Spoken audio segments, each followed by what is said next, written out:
Parliament ఎన్నికలు సమీపిస్తుండటంతో ఎన్నికల ప్రచారాలు ముమ్మరంగా సాగుతున్నాయి. ఈ నేపథ్యంలో చేవెళ్ల పార్లమెంటు బీజేపీ అభ్యర్థి కొండా విశ్వేశ్వరరెడ్డి నియోజకవర్గంలోని పలు ప్రాంతాల్లో ఎన్నికల ప్రచారం నిర్వహించారు. ఆ ప్రాంత పార్టీ శ్రేణులు ఆయనకు ఘన స్వాగతం పలికారు. ఈ నేపథ్యంలో నరేంద్ర మోదీ దేశ గౌరవాన్ని పెంచారంటూ ఆయన స్పష్టం చేశారు. దేశం కోసం, ధర్మం కోసం నిస్వార్థంతో పనిచేస్తున్న ఏకైక నాయకుడు నరేంద్ర మోదీ మాత్రమేనని ఆయన చెప్పుకొచ్చారు. రాష్ట్రంలో కాంగ్రెస్ ప్రభుత్వం ప్రజలను గ్యారంటీల పేరుతో మోసం చేసిందన్నారు. కాంగ్రెస్ నాయకుల మాటలను, గ్యారంటీలను నమ్మి ప్రజలు మోసపోవద్దంటూ కొండా విశ్వేశ్వరరెడ్డి ప్రజలకు సూచించారు. అంటే మోడీ వల్లనే ఇవన్నీ ఇచ్చింది కేసీఆర్ కాదు, రేవంత్ రెడ్డి కాదు, ఇవన్నీ ఇచ్చేది మోడీ. వాళ్ళు ఇచ్చేది ఏంది?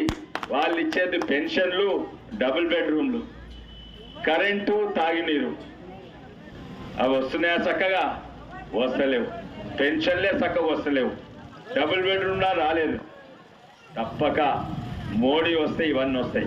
ఎందుకంటే ఉత్తరప్రదేశ్ అనే రాష్ట్రము పేద రాష్ట్రము, పెద్ద రాష్ట్రము.